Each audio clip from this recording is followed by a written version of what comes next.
Um, I'm curious. So you talked earlier about how the convention is always a family. Can you talk a little bit about IVS and how that came to be? Yeah. Well, in 2013, very early 2013, Clinton Detweiler, who had Mayor Studios for years, and that's probably a name. It's surprising how many people do not remember Clinton. But a lot of people came in after that. And I remember one guy who was going through my Learn Ventriloquism course said, "Hey, I saw your video and you mentioned, Clinton. Who was he?" And I had to explain it to him. Clinton was a very respected man. He helped so many people get into this art, and he was very supportive. And when he passed away, it left a big hole in the community. And at the time, I tried to do a video blog, and I was trying to do it every day because Clinton used to post all the time, and I didn't write very well back then. I wasn't much of a writer, so I would interview people just like you're doing, but I'd break it down into little chunks, like your daily dose of inspiration kind of thing, and I put them on every day, and I realized I couldn't keep up with that. Then at the convention, and I found this out actually before the convention, the family Detweilers were going to give Mayor Studios to Mark Wade to carry on the tradition. Oh. So Mark was going to, take control of it. And Mark at the time had no real idea of what to do with it. He wanted to, get somebody to build puppets for it. He wanted to, do all these things. But at the time, Mark had just retired. And Mark brought Ken into it because Mark and Ken were, very tight. They've been buddies for years, and Ken is his number 2 at the convention. So they've been really tight. And he brought Ken into it, and Ken said, "I don't know what to do with it," because Ken not real savvy with computers or anything, but Ken knew about my course, and he said, "Why don't we talk to Tom and bring him into it?" So Mark gave me a call, and we known each other. We didn't know each other real well, but we knew each other well enough that he gave me a call and he said, "Ken, told me I ought to bring you in on this." And so we all decided to fly out to Ken's house, or I think I drove because I'm only 6 hours from there, and I didn't want to go through the airport. But anyway, so we all went out to Ken's house, and Ruby, his wife, was gone. So we all went down to the store and we bought all these frozen dinners because none of us can cook. And we nearly died from the ingredients in those frozen dinners. But we sat down and we started doing videos and talking and rehashing the Mayor course itself because I knew right away that if we put it out as booklets, we not only have to pay for the printing of the booklets, but we'd have to collate, staple, sort, put them in a box, ship them, store them someplace. And I didn't want to store stuff. And I said, "Mark, why don't you store the puppets and stuff at your place?" And he's like, "I don't want to do that. And then I don't have room for that." And then Ken was like, "You ain't keeping them here." So puppets went out the way. And we decided at that point that Mayor was going to totally shift from the figure making and the puppets over to education, which is what it started as with the course. Now, granted, Fred Mayer put the course together so that he could sell figures that he was making, but we just wanted to make it an educational company, and the name was strong and it was known and in the community, and so that's what we did. And the first thing, and when we sat down at that table, Mark said, "I want to bring up the old NAAV, which was the North American Association of Ventriloquists." And the NAAV had been around, and really what the NAAV was, it was Clinton's way of advertising. He would put together these little news events, which were, sometimes decent sized books, but for the most part, they were paper pamphlets that had a couple pages in them. And it would be real small type and not always easy to read. And he would send these out, and there would be ads for Mayor Studios in there. And they'd see, "Oh, this is what Clinton's making now." Well, when the internet came around, and Clinton had troubles the same way every organization has troubles, keeping people on their books, getting them to remind them to pay the dues. You got to have somebody who's dedicated to that kind of thing. Right. And so it's not easy to have an organization. And we wanted to do something a little bit different. And the first thing we thought, because everybody was asking, I mean, Magic Cafe, I'd been on there as a magician, and I was on there as I was starting Vent. And oh my God, if you go back and read some of the posts I made, it's like, oh, I was pretty damn stupid. But they were all saying, we'd like to start another association because we've got the NAAV on our website, and people didn't know whether it was still an active organization or not, but it's kind of tacky. And so we decided we were going to start it back up. That's at that table, we decided we would start it back up, and we were going to call it the IVS, the International Ventriloquist Society. And the first thing Mark wanted to do was, well, are we going to print magazines? And I was like, I ain't printing. You're going to store the magazines. Who's sending these magazines out? You know how much we're going to have to charge people? Someone in the comments said your King Rose impression is spot on. I throw that in there. Anyway, but it was it was just, I didn't want it to be anything physical product because I knew that we were going to have problems with it. Mm-hmm. Mark was at least, well, let's send them out a certificate and a membership card. And, I was like, well, where are we going to get these membership cards printed? Our first membership cards were trash. I don't know if you remember seeing it. They were like baseball card size, and we stuck a gold label on the back of it. It was pretty bad. It was ugly. Others would say collector's item, but that works too. Yeah, collector's item. That's what it is. Yeah, collector's item. But that's sad. I think back on that, and I am so embarrassed by that thing. But it was what we had at the time, and we wanted to get this thing up and running. So, we made the decision. I think it was in October, and November we opened it up, and December we had our very first IVS Spotlight. And back then it was, basically me, Ken, and Mark doing videos talking about different subjects. And we had a couple little things here and there from other people. Sure. And it stayed that way for most of the first couple of years. But it was amazing how many people joined. And then the problem was, because Mark is the executive director of the convention, we felt like it was a conflict of interest to have the IVS represented at the convention. Okay. But I remember going on stage and giving Jay Johnson an honorary membership at the convention. And then people started asking, what's the IVS? So we opened up a table, and I didn't have anything to do with this. They didn't tell me they were doing this. They just came in and they opened up a table and said, oh, we're taking IVS registrations. All these people signed up, and they didn't have access to anything IVS. They didn't have access to the website. They didn't have membership. They couldn't get into the members area. That was a nightmare for me. I'm trying to explain to people how to get in and how to, they created a heck of a lot of work for me.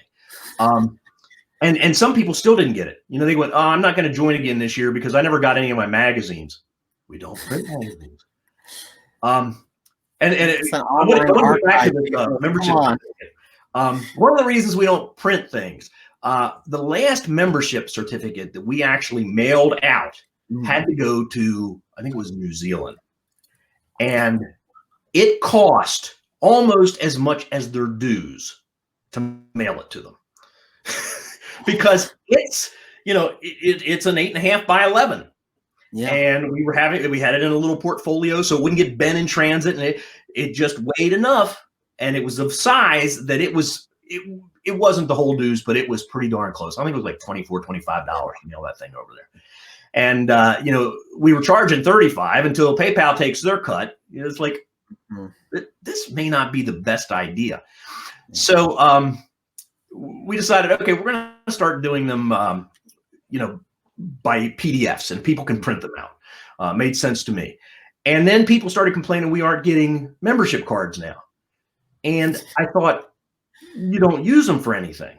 All right. When do you use a membership card? Oh, sure. You can get a membership card and go by the mayor table at the thing and say, hey, Chuck Lyons, I am a member of the IVS. And what will that get you? It'll get you a free pin and some other stuff that please stop by and take this stuff. I've got it here. I don't like product. But anyway, Chuck Lyons was a big help too. Shout out to him. I'm sorry, say that again.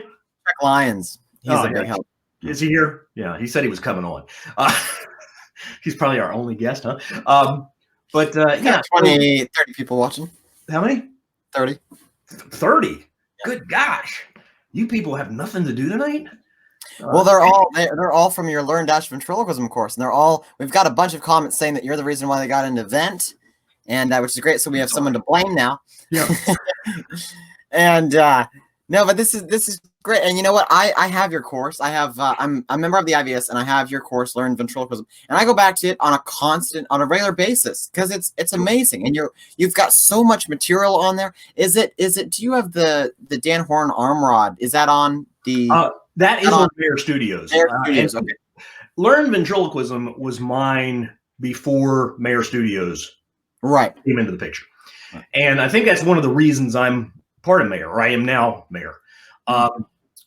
When I created the course, I wanted the course that I wished I had been able to take. Like I say, I studied everything, and I spent a lot of money. And I think at the time, the Mayor course was like $139 or $149. And when I put this course online, everybody's like, well, can we download it? What?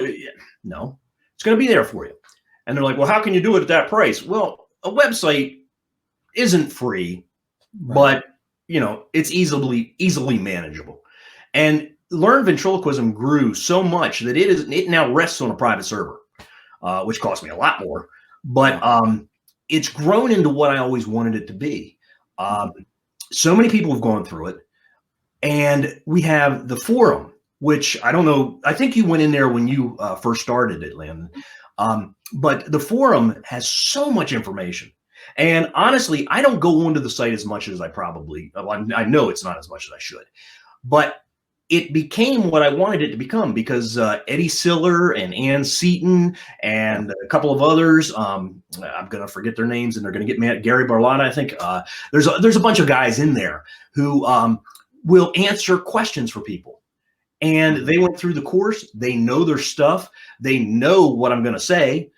In fact, if they dug through the things, they'd find me saying it somewhere. But I can't thank those people enough because they keep the conversation going. They're the ones that are actually helping train the future ventriloquists.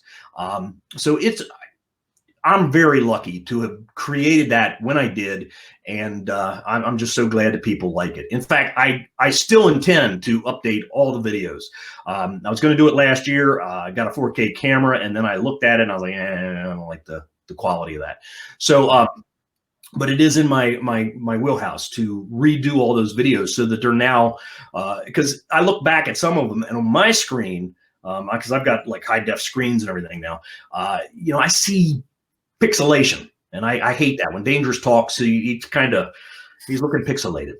Right. So I want to make it better for people. I want to keep it fresh and current for them. Yeah.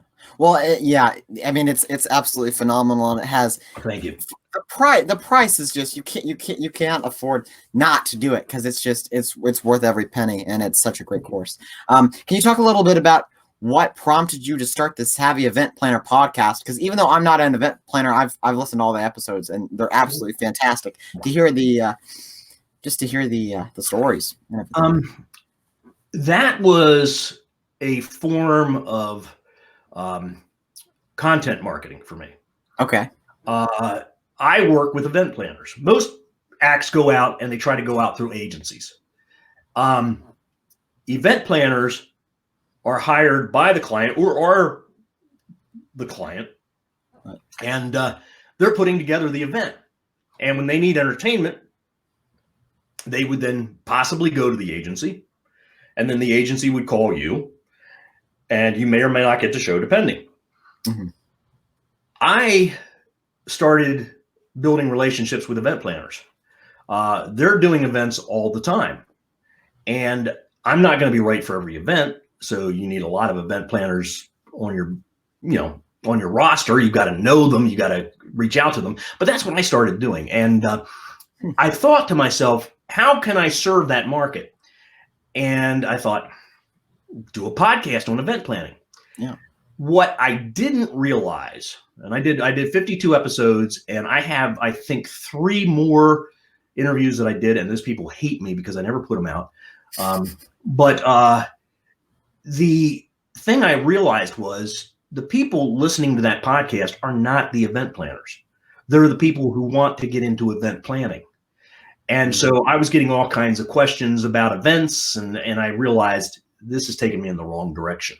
Right. So I stopped it. I loved it when I was doing it. I made a lot of really cool contacts. As you know, when you're doing any kind of content creation, you're able to sit down and talk to somebody for an hour or maybe longer, and you become friends, and those, everybody's been on this, including me, until later I'll forget you, but they're all going to remember you. My memory's not that good, but anyway, and you've made friends, and you're going to be talking to them for the rest of your life. And, they're always going to remember, hey, he's the guy that brought me on the show, and that's what I did. I made some really good friends who were really incredible speakers, other entertainers, and, some event planners. That it was worthwhile doing, but it wasn't worthwhile continuing. So that's how that all came about. Okay, I see. Neat. It's interesting hearing the motive behind that. Yeah, well, I don't do things just because I've got so much free time. Sometimes I pretend to do, but no, that was really a thing I wanted to try, and everybody was saying, you got to do a podcast. You got to do a podcast. Well, I didn't want to do a podcast for, we did a podcast for Ventriloquist. We did Mayor Radio, and we turned that into IVS Radio and put a lot of that behind the IV. And that stuff has some incredible killer content. They're great. Yeah, it's all great. Yeah. Yeah, we had so much fun doing that. We had, oh God, we would laugh. And even the videos, I've got outtakes, which I can never show. But the amount of laughter that Mark and Ken and I had, I've never had such a good time as when we were working together on all that stuff. The scripts, the dialogues, plus the podcast, just anytime we three got together. And that's kind of what brought me into the convention. I was already working sound, but Mark started counting on me more and more for different things. And now I'm doing the website for them, and I'm doing, Mark talks to me almost every day about everything that's going on. I do a lot of the graphics for him, which I haven't done as many this year because nobody's going to register right now. We're kind of in a hold pattern, but again, I still think it's going to go on. So anyway, that's kind of how it came about. Mark and I just became good friends. We were over at Ken's. I'm going to tell the story, Mark. If you're watching this, you're going to, he's going to be so embarrassed. Mark didn't know me that well. I got out there the day before, and we had talked all evening long, and we were laughing and having a good time.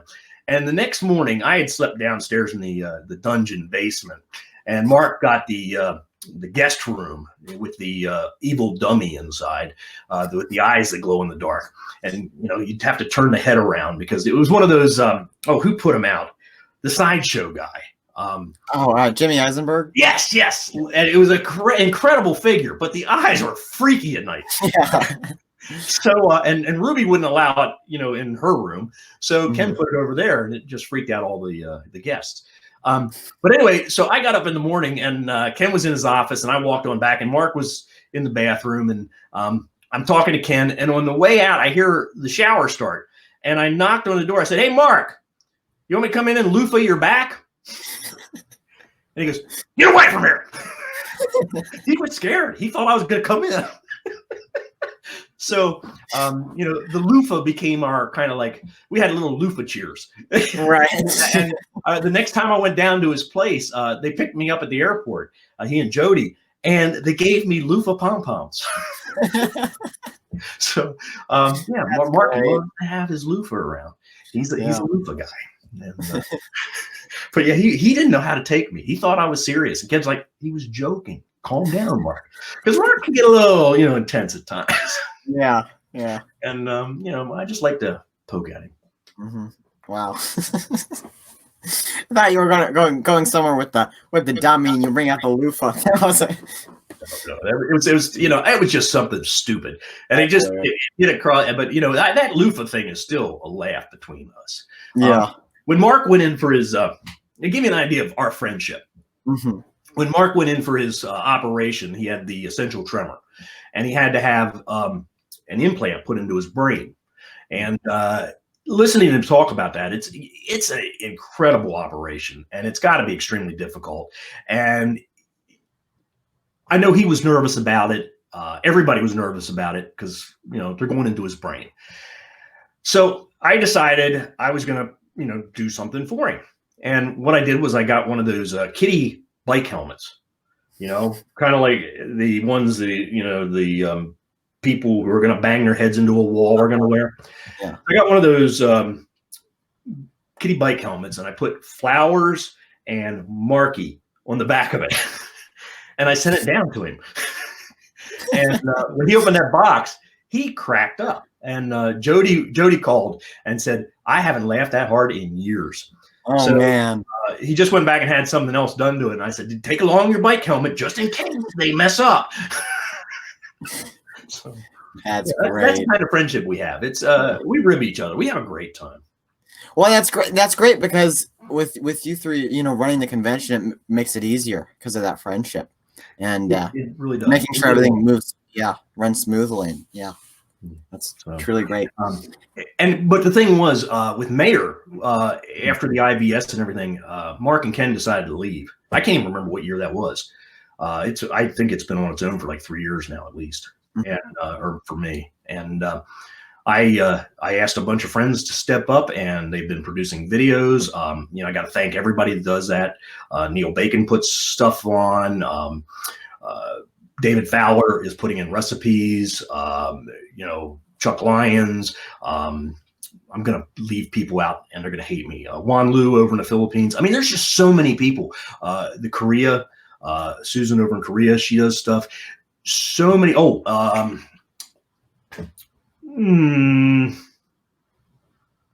can picture Dennis Miller. No, Dennis Miller. Dennis. Anyway, he's the puppeteer over in Australia, and he is constantly sending. He already sent me stuff for the June issue, and it's like, you gotta love people like that. They're so helpful, and we've really expanded that. So and I think that was a big thing for me because when Mark and Ken left, people started dropping membership. And I was like, aren't you going to stay a member? And they're like, well, we weren't learning that much with Mark and Ken in there, so we can't imagine we're going to learn that much with you. And it's like, okay. Oh, man. And anytime you do something like that to me, that's kind of like challenging me. And when I became a magician, Landon, when I became a full-time magician, I did it because when I was about 8 years old, my dad said, well, you can't be a professional magician. You just can't do it. There's no way you can be a professional magician around here. Because his idea of a magician was you either did birthday parties or you were on television. There was no in between. One extreme to the next, yeah. Yeah, there was no in between. And because he didn't understand the business, he didn't know how many different levels there really are in any branch of show business. But that's what made me want to do it. I've always been very headstrong that way. And it was the same thing when people said, oh, well, we can't. I decided I'm going to make it bigger. I started doing the membership cards, and every year I try to do a different collectible membership card. And I send those out because they can go out for first class postage. And I'm behind on those. So if you're waiting for one, I'll get to you. I promise. I've just been a little busy lately, with the quarantine and everything. I got things to do. But so that was my thing. I have always been the kind of person who, if you tell me something's going to happen, not with me, buddy. Right. So, and I hate that. I hate that because I get myself into situations that I really wish I wasn't in. Well, we have a comment here from Ken Groves. He said, have Tom tell us about riding in our underwear. Oh. Yeah. Okay. He didn't talk about that last night. No, he didn't. Man, shame on you. We were down in Bare Butt Bay. That's what Ken calls it, Bare Butt Bay, which is where Mark. Okay. Yeah. And we were writing these scripts. And Mark got up to go into the other room and do something. He was talking on the phone or something. I don't know. But he got up and walked in the other room. So Ken and I, we looked at each other. We both stood up, took off all our clothes except for underwear, threw them behind the couch, and sat back down, propped our feet back up, put our computers right on our lap. So we looked like we were sitting there naked. And Mark comes back in the room, Doesn't pay any attention to us. He's talking on the phone, and then he goes over to the little bar counter that they have at their kitchen, and he's doing something over there. And then he turns around, and he's looking at his papers, and he's talking to us. And finally, he looks up, and he does a double take. Nearly has a heart attack. He's like, wow! And to this day, that couch still has stains on it from Ken. But but yeah, so that kind of became our thing. We did that. I think we did that a couple times to him, and he still. I remember being in his office one time, and Ken wasn't there. And I did it. I was sitting in the chair behind his desk, or he was at his desk, and I was in the chair behind him. And when he turned around, he's like, "Get your clothes on." He's like, "What if Jody had walked in here?" I was like, "She would have fainted." And it's just me. So. That's hilarious. Well, and Ken, I don't think they found all your business. Ken started this thing where if he comes to your house, Landon, you got to move the lamps. You got to check under the lamps. You've got to clean, because he will put business cards where you won't expect them. And 6 years later, you'll be like, "What the heck? How did that get there?" That's Ken. That's great. Are they his business cards or just random cards he's gotten over the years? Business cards. He puts his business cards. I don't know. I think that's how he's getting rid of them now. maybe Mark or Jody will hire him. I don't know. Maybe. Well, I'm curious because I had seen a picture from I believe it was last year's convention of you with a horse character. Yes. Is that one? Is that a character that you're working on now? And can you talk a bit about that? You know, Landon, I like puppets. No, everyone's guilty of it. It's okay. Like I'm curious to hear what your process is, why you bought it, and kind of what you, because you do different. You do corporate, but then you also do library shows as well, and you do a little bit of everything. So, well, I can. The only reason I got into the library shows, I got out of the fairs and the festivals, because they were hiring me for free stages. And free stages, you're either out in the sun or you're under a pavilion and your audience is out under the sun. And they're some of the most difficult shows in the world to do, because people sit down literally at a fair. They're hot. They're tired. They're like, "Go ahead and make me laugh, puppet boy or magician boy," or whatever. And it can be miserable, and the dust gets into your throat, and it's just nasty. Now, I have done some fairs where they've treated me very nice, and I still have an agent that will put me into fairs, but he's very selective about where he'll put me. So I decided, a friend of mine did library shows, and he's like, "Maybe you ought to." He's a magician, and he's very, very good. And he said, "Why don't you do library shows? They're air conditioned." I'm like, "They don't pay anything." He goes, "Well, you got to do 100 of them." Mm-hmm. So if you're doing 100 of them at $350, you're making $35,000 over the course of the summer. Mm-hmm. So he said, don't look at it as, oh, I've only got one show and I've got to drive 3 hours to get to it today, because tomorrow you'll have 3 shows and they'll be, 50 minutes away from your house or even closer. And so I decided I'm going to try it, and it's air conditioned. It's easy. It is very easy to do a library show. And the reason for that is a lot of library entertainers, and this is nothing against any of them, they are teachers or somebody who is doing something during the year and they have the summer off. Okay. Or, they can get some weekends off and they're booking the shows then. So I'm a little bit, I shouldn't say that. I'm a corporate entertainer. I know how to treat clients. I know how to take things to the next level, customer service wise, program wise. I've performed internationally. I've worked with all different types of audiences, and I know how to pull the laughter. When you're doing corporate, if you're not getting laughter, you're in real trouble. So the library shows were a breeze for me, and the librarians were blown away. So I worked a good number of those, and I'm slowly getting out of it. And the reason is it's just not as rewarding as it used to be. But I saw Horace at the convention. It was one of the puppets by Jet, and she makes some amazing characters. Yeah. And I couldn't afford a Landon Harvey character, so I was over at the Jet table. I didn't have a table that year. No, you didn't. But I was over at the Jets table and I saw it, and I said, put him back for me. So she put a sold sticker on him, and I bought him. He was just so cute. I mean, he's such a cute little guy, and he's small, which I like. When I travel, dangerous. I've got the Axtel vent masks now. The only reason I switched over those was so that I could buy the rights from Ron. You know, a lot of people don't do that. They don't see the need for it. But based on my position in the community, I thought I really ought to, do it. And I've got some other masks that I like just as well.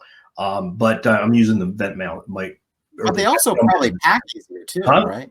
Don't they pack easier because it's just that they're lighter and they're lighter. I don't know if they pack easier. Actually, they pack a little harder. They're not as the cords aren't as flexible on them. But because the others are like a bike cord, and it's very easy to operate. So and it curls up in the little pack. So, but I put the vent masks. I put I've got a tennis ball character.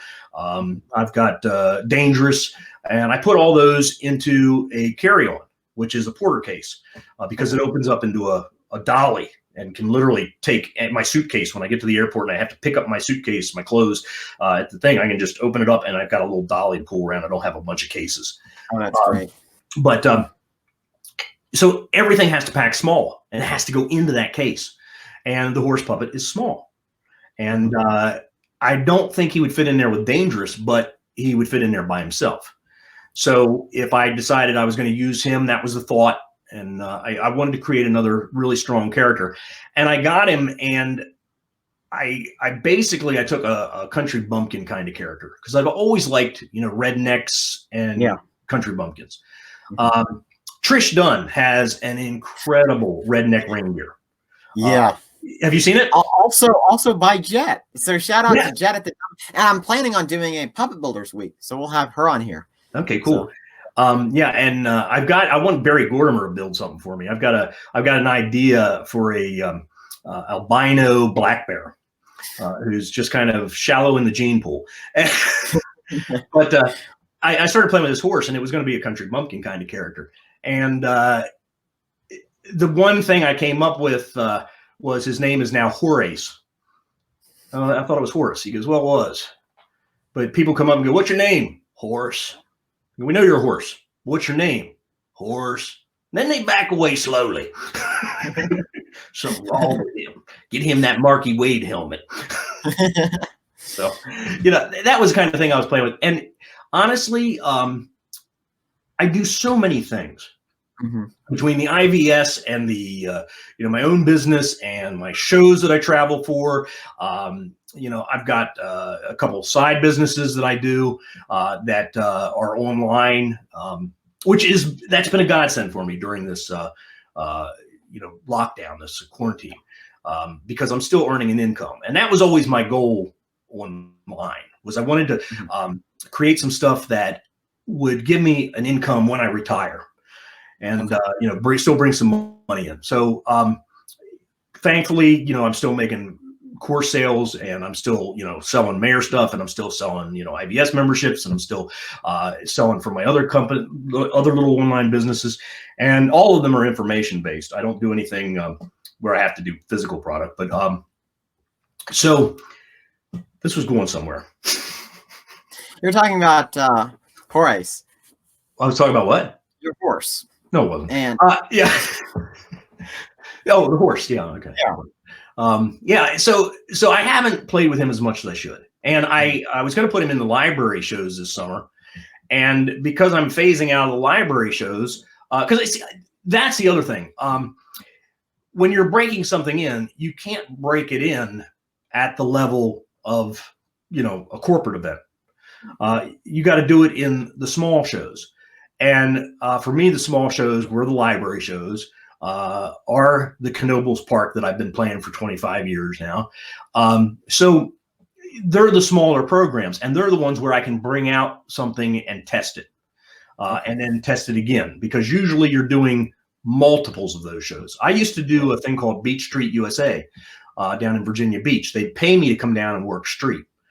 Didn't pass the hat, didn't need to, didn't want to, wasn't allowed to. But I would do 3 45-minute shows a night down there. And it allowed me to get so tight and get my comedy honed and play in front of so many different crowds. I don't think I was ever as sharp as I was when I was doing a month straight of those shows. And that's really what people forget. You know, they want to, I want to get money. I want to get paid. Jay Johnson once told me something really cool. He said, you can't expect to get paid if you don't have your time on the, time on the boards, or if you don't have your showmanship down. And that was in the discussions on showmanship course. And that stuck in my mind, because so many people, they go, oh, okay, I know how to do this. I can do this. But until you've really worked in front of, lots of audiences, you don't have it honed. And I used to set a camera up behind me, focused on the audience. And I would watch them after the show. Because I did a whole bunch of things where I'd watch myself. Ken has this great technique. I don't know if he talked about it last night. And I use that in the Learn Ventriloquism course too, where you perform and then you cover up the puppet, you cover up yourself, and you watch. But what I would do is I would set the camera up and I would watch the audience, and I'd watch them. And if they weren't engaged, if they weren't laughing, I would ask myself why. What was I doing? I could hear myself. I knew what was going on. So that gave me a way of, where do I need to add more interaction? Where do I need to be able to draw their attention? A couple of years ago, Event sent me a link to a video he did. He goes, I nailed this show. And it wasn't nailed. The audience, because he had a side shot. Now, he did a great job. Don't get me wrong. Yeah. He nailed what he was doing. But the audience was looking at their watch. The kids were playing with their toys. I was like, that's not nailing it. Yeah. You really want to have that group involved. You want to have them engaged. And if you go to Jeff's concert, he gets 11,000 people engaged. And we don't need to work with that many people. You just have to work with a lot of people to get good. And, sure, again, that's going back to, I think, something we talked about earlier. But so I'm curious, how long is your normal corporate show? About 45 to 50 minutes. Okay, and I could do longer. I don't go out and do cruise ships anymore, because they want a 45-minute show, and then they want a 30-minute show, and then they might want you to do a 15-minute show somewhere. I have about 50 minutes, 55 minutes of grade A material. Mm-hmm. And I got into the corporate stuff, and I did well in it, and I've done well in it. I'm still doing okay in it. But not right now, because they're all canceling. But anyway, that aside, when I got into that, I was like, okay, I can't fail. That's a lot of pressure. And you can't afford to fail at those prices. They're paying you, and they expect a return on their dollar. And you've got to meet their goals. Their people have to feel engaged. You've got to give them that mood that they want to create, so that when their people leave there, they have that feeling. And so I'm afraid at times to add anything new. And if I do something at Knoebels, or I do something at a library, I'm not doing it enough. Even with doing a summer full of library shows, because they're kids. So they're not going to react the same way adults would. And Knoebels is family, so they're not going to always act. You can get away with a lot of stuff there, and you can do some things, and you can get a feel for how the adults are going to take it. But it's very difficult to then take it over into the corporate market. And that's why I stay about, with my A material. And a lot of people go, well, don't you write new material? I do write new material. And sometimes I'll throw a new joke in here and there. But, for a whole new routine, I don't do it. I can, man, he can write things and take them on stage and just rock them. And he always says with the Amish theater, at the beginning of the season, it's not tight, but by the end of the season, it is, because he's done it so many times. And that's really what it takes. It takes honing that in front of a live audience. You can't get good any other way that I know of. So, that's just a fact. That's what it is. That's great. It's interesting. I was curious to see, what you're doing with that character and how you integrate it. So He's in a closet. He's in a closet. We're real happy. But like I say, I think Country Bumpkin kind of character, and I kind of envision him having grown up on the same farm as Dangerous. Okay, cool. So you've got that relationship with the puppets. They know each other. They might not be best of friends, but they know each other. Yeah. And it's kind of like I look back to Edgar Bergen, Charlie McCarthy, and Mortimer Snerd. Charlie McCarthy hated Mortimer Snerd. Yeah. And then you go to Winch and his, Jerry Mahoney and Knucklehead Smith, and so I was kind of thinking about harking or going back to that kind of relationship. Not necessarily the same character types, but I guess in a way they are, because Dangerous is a pretty much smart ass kind of thing, and if Horace was slow and kind of backwards, but I think deep down I want him to be smarter than he lets on. When I bring him out, he's not going to do anything bright until it's too late for me to realize that he's played something on me or something. So, sure. That's great, because you're the development of the character and the potential for comedy, and then that relationship between Dangerous and that character. That's neat. That's neat. In wrapping up here, what do you hope to see from the future of ventriloquism? I hope to see more people like you. Okay. You came on the scene. You won the Terry Fader contest. You went on that stage and just were full of personality. And I love that about you and the young vets. We need more young blood in this. A lot of people thought Darcy was going to bring a lot of people into this. We really haven't seen as many as we had hoped. But that's not to say they're not there. They're not part of the community yet, if they are there. And I'd love to see more vets come to the convention to learn. To make use of all the materials that are out there for us now. There's so many free resources. There's so many good, paid resources. Lee Cornell put out all those great videos by Sammy King and by Bill DeMar. And it's funny. Bill was an incredible talent. Not a lot of people knew exactly how much of a legend he was. Because they met him at the convention. He was a nice old guy, but Bill was phenomenal. And you can learn from these people, and you've got to learn about your past before you can go into the future. So I'd like to see more youth come into it and bring the knowledge of what's happened, and then take their personalities and just run forward with it. Because as popular as it is now, everything has waves. We're probably going to hit a downturn at some point, and when we do, it's going to be up to the next generation to bring it back up. And I think we've got some bright stars on the horizon. And, I hope that they do it. Wow. I'm sure they will. I am too. Tom Crowl, thank you so much for being part of Landon Live and for sharing your story. My pleasure, Landon. Thank you for having me. All right. And thank you guys for tuning in. And tomorrow night we have Terry Fader. So make sure to tune in tomorrow night. And we got no questions, Landon?